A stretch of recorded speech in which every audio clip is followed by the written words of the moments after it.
Ooh, how do you like that? All right. I think we're going to go ahead and go because I don't want to keep the rest of you any longer than we have to. I don't know if everybody knows me. My name is Sue O'Brien, and I am one of the Braille transcribers, adapted materials specialists here at TSBVI. I've been here for going on 14 years now, believe it or not. I work with two other Braillists. One of them is remote. Mindy actually lives in Arkansas, but we didn't want to lose her expertise when her husband got a job there, so we kept her on. And Amanda, who some of you probably see, she offices upstairs and she is around. So this class is typically goes throughout both semesters. It's about 24 lessons. And sometimes we go one or two extra depending on some of the extra activities that some of you may want to do. Some of you will only be joining us for the first semester primarily because you're going to be signing up for the Texas Tech Braille class. And others will go through the entire code. Come on in. Sorry, I wasn't sure where the conference room was. So we're just getting started.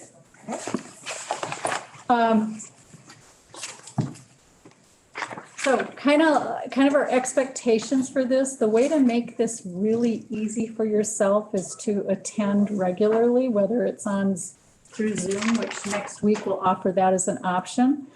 But coming regularly will really help. The other thing is practice in between classes.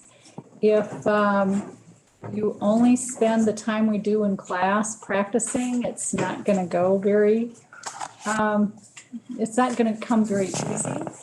And the more time you spend practicing, you'll find the quicker you pick it up. The other thing is, the thing that's great about practice here is that we all have plenty of opportunities throughout the day to get our hands on some Braille, whether it's just a sign on the wall or a little library book.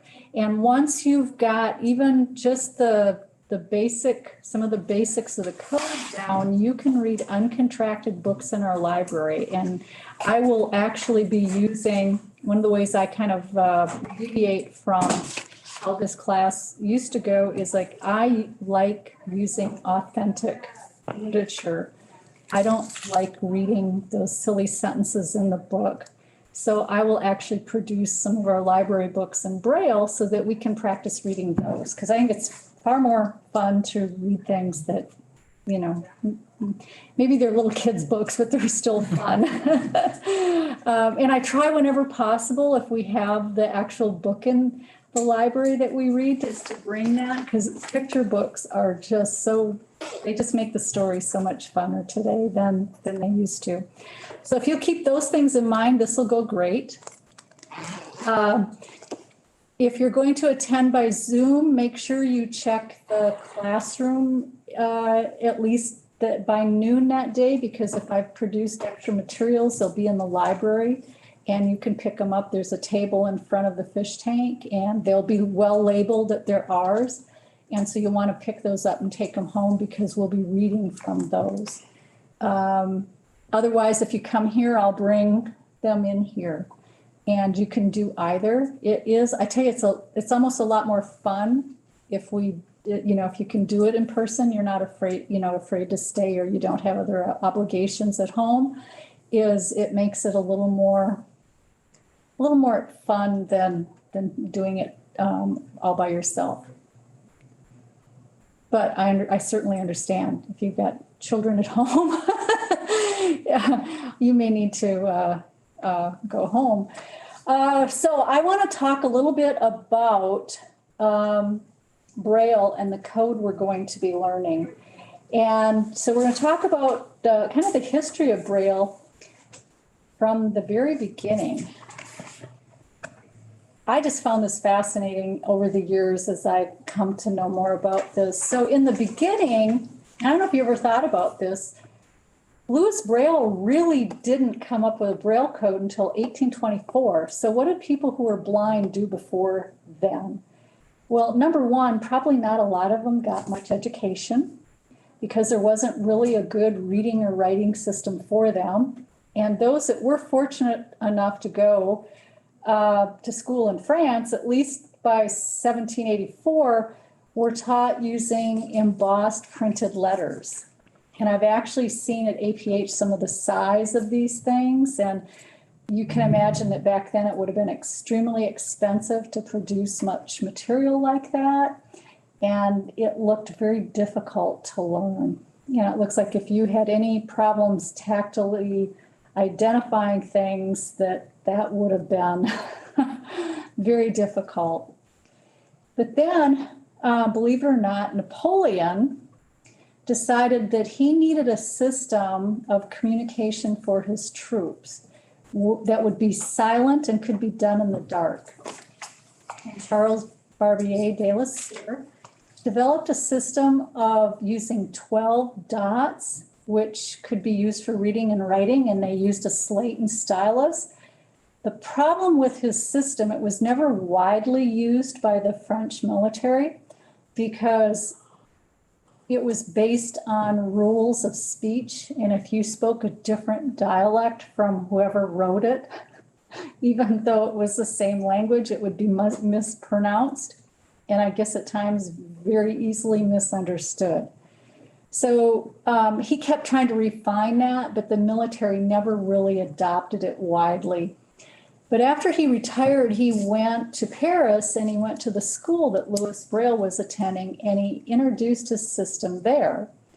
And Louis Braille looked at this and got the idea that it could be altered. And he was 15 years old at the time, which is what makes this so interesting. So he developed what we know today as the 6-dot cell. And all of our Braille is still based on that 6-dot cell. Of course, Charles Barbier did not like that. The other interesting thing about it was the students that were going to school at the same time as Louis Braille, they loved that system. They created their own slate and styluses, and they were making their own materials, and of course writing notes and probably letters and everything else to each other. And the school got really upset about this, and so they confiscated all of the material that they developed and all of their slate and styluses and burned them. Because you know how it is, like institutions like change. So what happened, of course, is the students just started all over again and did the same thing. When you have something like this that really works, you're not going to be able to get rid of it. In the 1930s in the US, embossed letters were still being used. And of course, that's only 6 years after Louis Braille was inventing his code, so it wasn't really widely known at the time.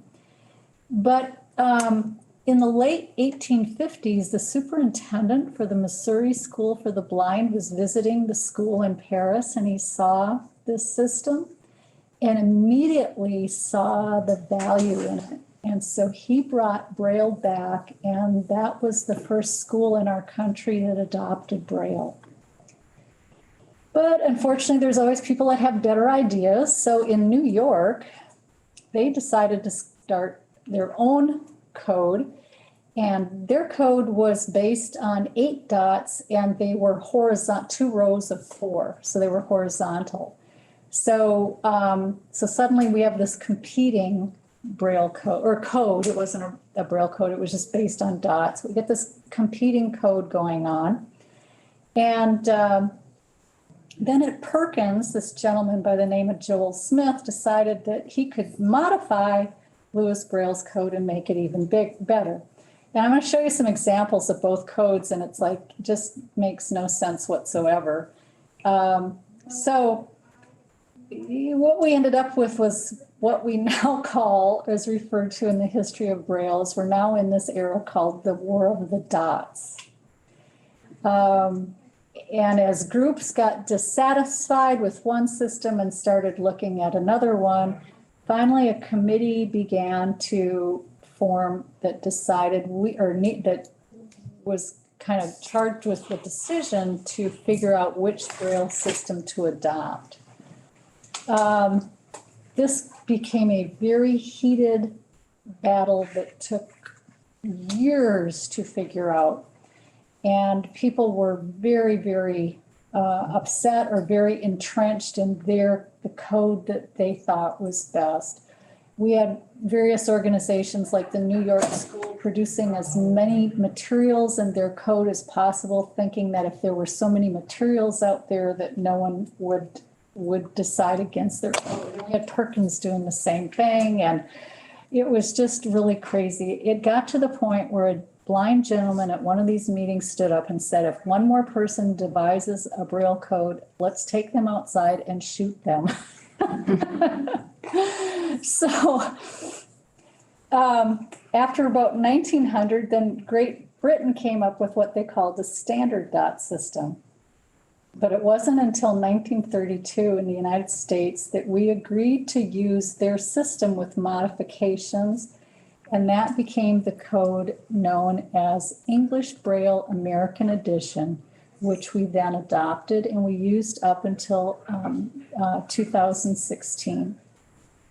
So here's an example of the New York point system. And you can see by looking up there, the A has 2 dots. And again, these cells are, they're horizontal. Some of them are 3 cells and some of them have 3 dots horizontally and some of them have 4. I've never quite understood.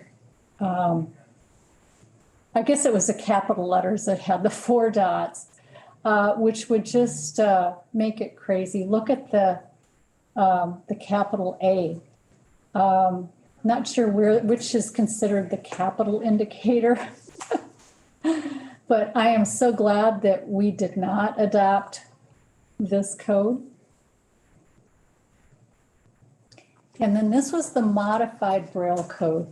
And if you look at this, you'll see some similarities to Lewis Braille's code. At least the dots are arranged in 2 rows of 3 and sticks pretty much with using a symbol per cell. It also included marks of punctuation, which, believe it or not, I don't know that the New York point system did too much of that.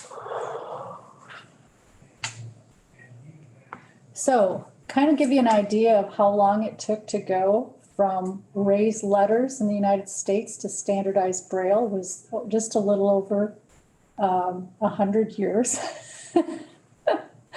So in the meantime, you realize that because we didn't have a standardized code, that students that learned the New York point system probably couldn't read the material that was produced, say, at Perkins, although probably students at Perkins could probably figure out the Braille, Lewis Braille's code, but not a lot of, there wasn't a standardized system in use.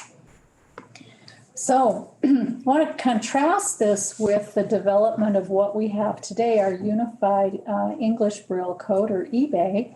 Is the development for that started in about 1991 when it was first called that we were having to teach students 3 different Braille codes and really to represent what was most printed material. We had a literary Braille code, which was eBay, but we had no way in eBay to produce mathematics. So then we have the Nemeth Braille code for math and science, but we also had no way in either of those codes to represent any type of computer or electronic programming. So like email addresses, web addresses, and just basic computer type things were in a 3rd code called Computer Braille Code. Have you ever seen any of that? Good. Because it was, I have no idea, the overload that our students had to deal with this was crazy.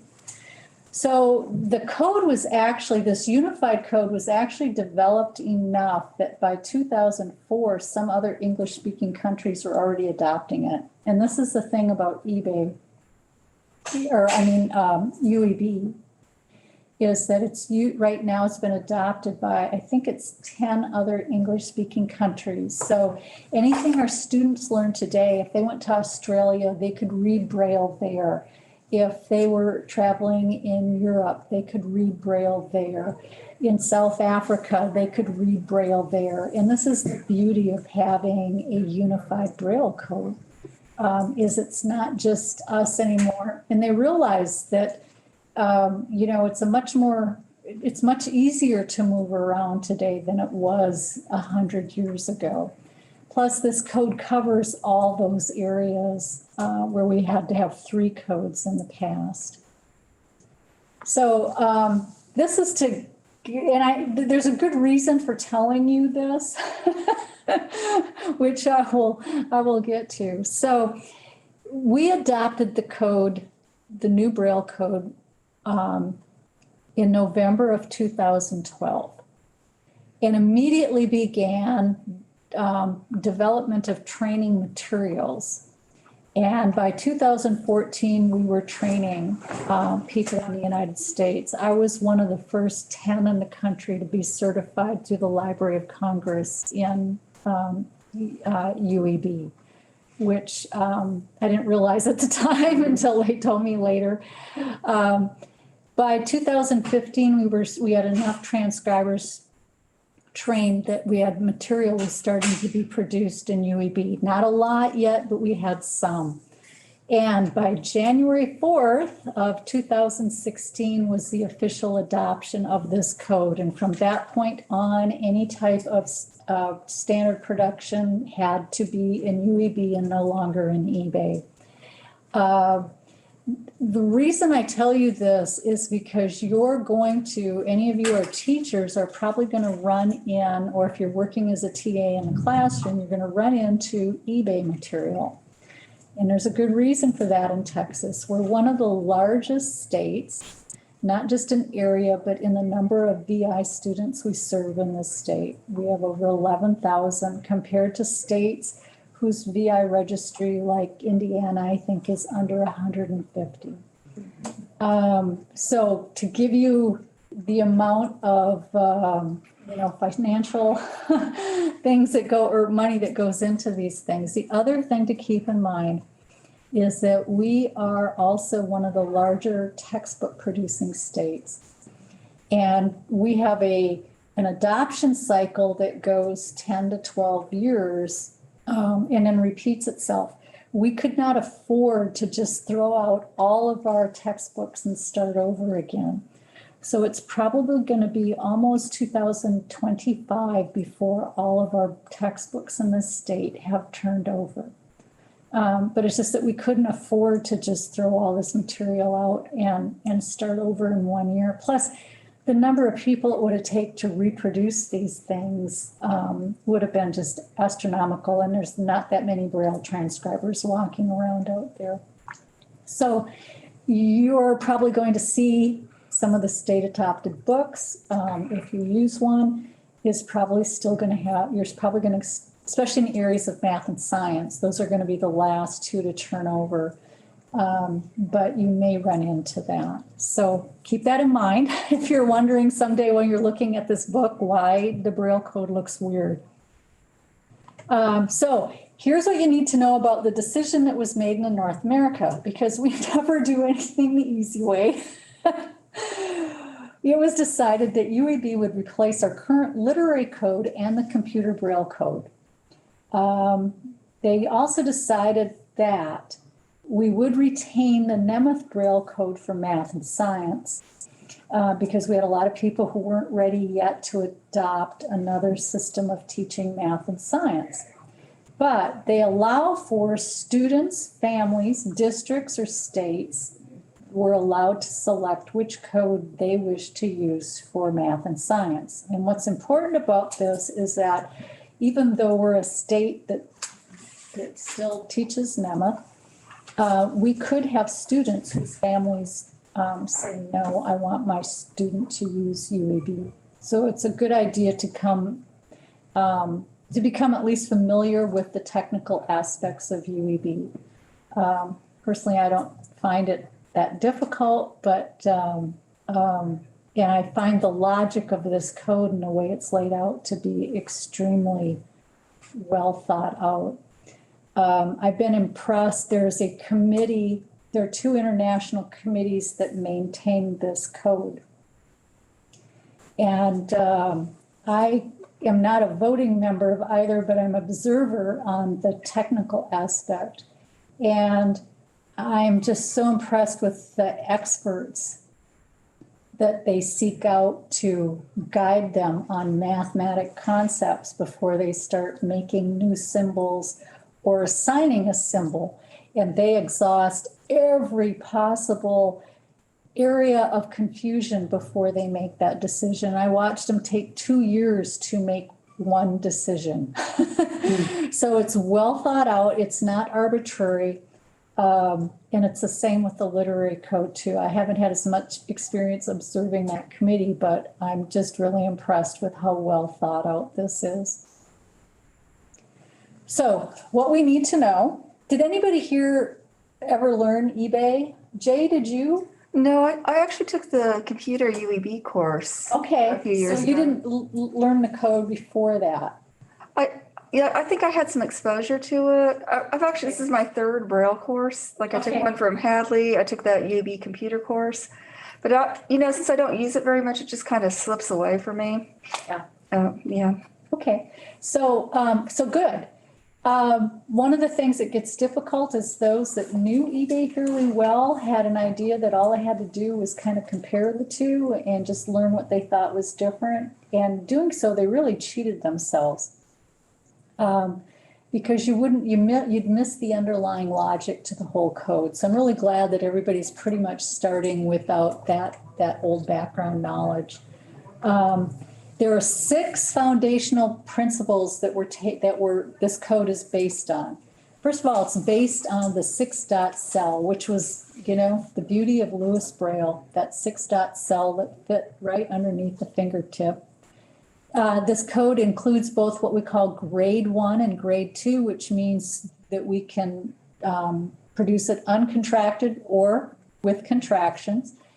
And it's also readable by beginning as well as fluent readers. In fact, we can, one of the things was that they were taking into account was representing the printed page better than we used to be able to with eBay.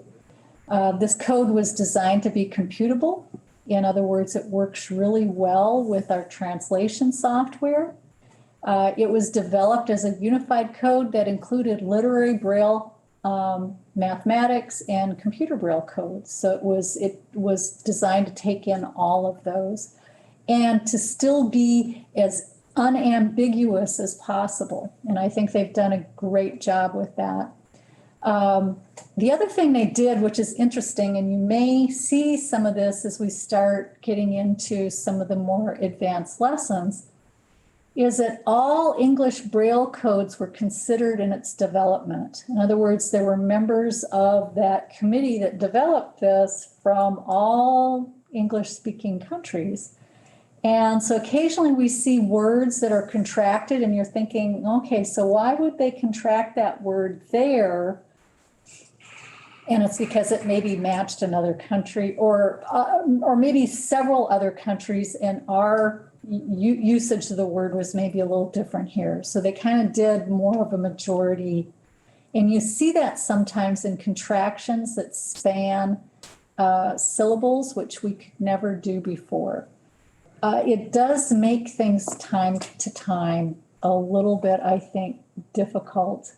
I think it still interferes with spelling with our Braille readers, but So can I ask you a question? yes. I'm still, when I emboss things, I use my Duxbury program to translate my Word documents. Am I translating into eBay and not UEB when I do I that? would have to look at your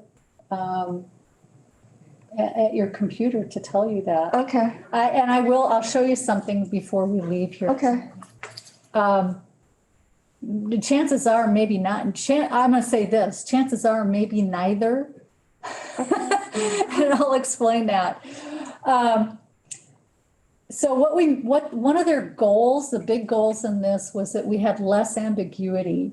When we were dealing with eBay, Nemeth, and computer braille, you may not realize we had a $sign that was a different symbol in all three codes. So that meant a student had to learn 3 different symbols that meant the same print symbol. And this was one of the reasons why they were calling for a unified code. Let's stop this. This is crazy. Same thing with the degree symbol. It's the same whether it's in a literary context or whether it's in a technical context. And you'll notice if you look at the 2 deals there, the degree sign in the literary context and the technical context, let's see if my mouse will behave. This 2-cell symbol right here, that is not part of the degree symbol. That thing is just called a dot locator. And that is there because that degree symbol, which is the next 2 cells, they're only in the upper part of the cell. If you just have upper dots hanging out into space, the reader doesn't really know where they are. So that's just to kind of give the reader an idea of where those dots are.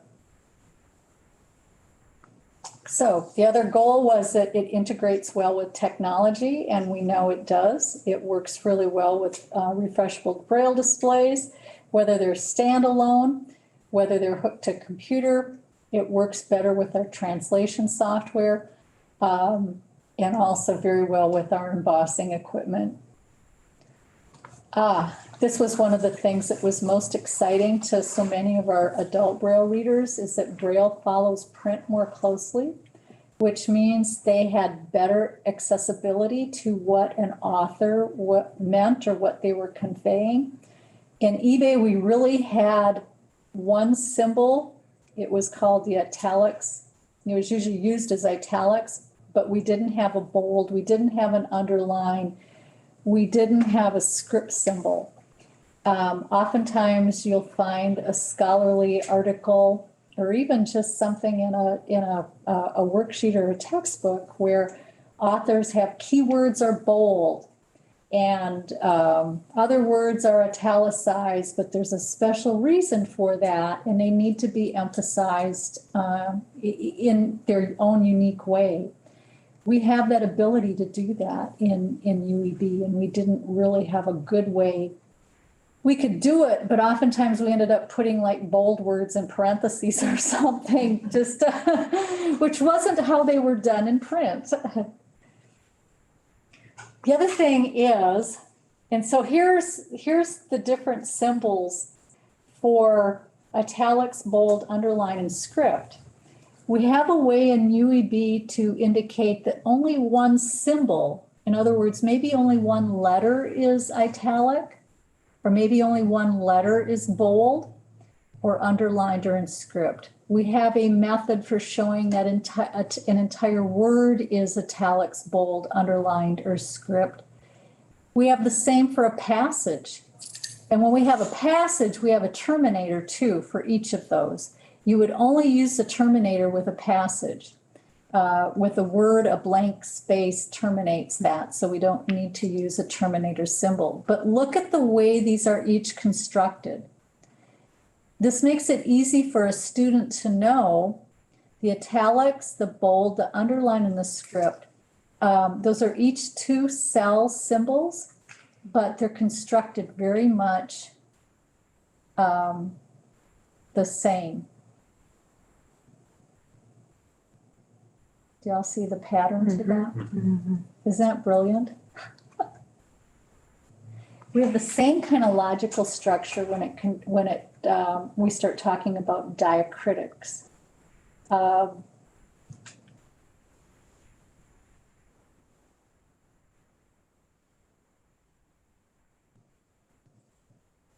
Occasionally you find some of these a little different, but for the most part, you'll notice they all start, the symbol or the diacritic itself is always in the cells just before the letter it's going to modify. Okay, so Lewis Braille's simple code of 6 dots arranged in 2 columns of 3 serves us well yet today. Here's our Braille alphabet. Now I'm going to show you another slide here. This isn't quite the way Lewis Braille did it. Does anybody know why? Well, Not all those letters are in French, right? pardon? It's like, not all those letters are in French. That's right. One of them is not. The W. The W. So this, now I've moved the W out of the way on that lower line, but if you look at the pattern of what Lewis Braille did, so the top row, those dots are all in the upper portion of the cell. When you go to the second row, all he did was add a dot 3 to the upper symbol, and it's the same symbol all the way across there. For the U, V, X, Y, and Z, he simply added, he took those symbols from that second row, but he added the dot 6. Does everybody see that? Isn't that ingenious? And of course, our W doesn't really fit, but but I love this pattern. And some may find this an easy way to help them remember.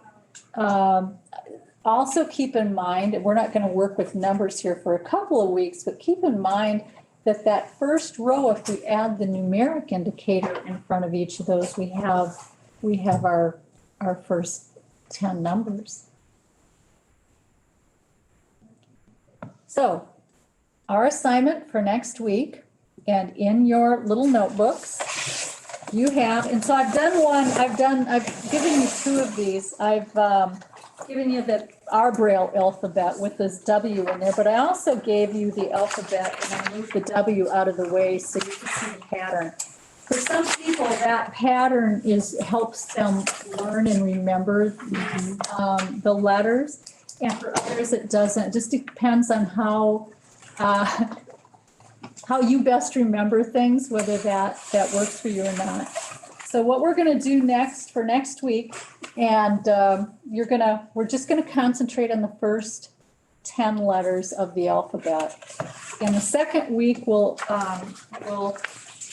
I've got work in here for at least 3 weeks. So I want you to work on those first 10 letters and then see how many of these, start working on the list of words I have here. And where you can go through and see how many of those letters you can start to identify. Now, try not to, as you start this, try not to do what we call interlining. I don't want you to cheat yourself. That's fine. Later on down the road, you're proofreading something and you need to do it quickly. That's fine, but you'll already know the code by then. At this point, I really want you to focus on learning the code.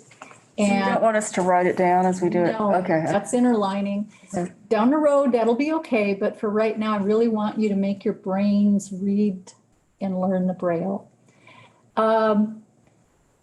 We're going to do probably a couple of, maybe 3 weeks of working on the alphabet. And after that, then I'd like, if you have a laptop to bring it, we'll see if you don't have Perky Duck on it, I will install that on your on your computer. If you do, then I'll show you how we'll do a little bit of practicing. If you don't, you probably don't have a laptop? No. Okay. If you come to class, I can have one here for you. You have one. Jay, do you have a laptop? Patrick, you have a laptop and you have a laptop. Do you have a laptop? I do. Okay. So you want to check and see if it has Perky Duck on it. And Perky Duck, is a program made by Duxbury, but it's a Braille, what we call a Braille emulator, and it just works with 6 keys. Freaky duck? Perky Duck. Do not ask me why they come up with that. And it does not, it doesn't do translation like Duxbury does. It just simply, it's just like using a Braille writer, but it's using your computer as a Braille writer. Your classes at TTU will be expecting you to use that.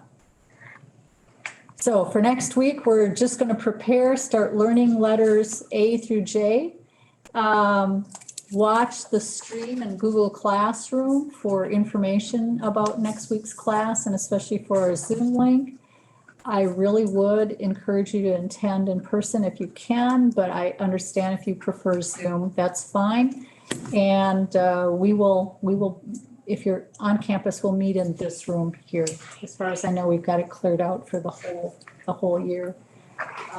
But if something should happen, chances are we'll go to the computer lab if we needed to. So, any questions from you? I have a question. When you are talking about the homework and reading these words, do you want us to like be looking at this? Yes. Or Yes. okay. Yes. I didn't know if you wanted us. No. It's like wow. Sorry. I don't know that I'm. No. You can. Okay. You can use we're that. going to learn by sight. Okay. I would be surprised if you down the road you don't start to kind of Okay. feel it. I kind of consider myself a hybrid Braille reader. Okay. I don't read it well by sight unless I have my fingers on it. And I can go through whole books. And that's the point I want you to get to is whether you're doing it all by sight or whether you're doing kind of both your finger and your eyes. I want you to have an experience by the time we get done with this class that you've read, even if it's a little reader, and you just kind of forget you're reading Braille, that you're actually just reading. The other thing I want to say is, please understand this. We're all going to read very slow. It's going to be just like we're beginning readers again, and it's going to be very, very slow. Do not be embarrassed about that. Do not think you're doing anything wrong, and don't think you're a slow learner or anything. Everybody goes through that. What I think that can do for us is to help us understand and really have some empathy for our students as they're learning this. But we will. Doesn't matter how many words you can read, per minute in print, you are going to be painfully slow in Braille, and that is totally normal.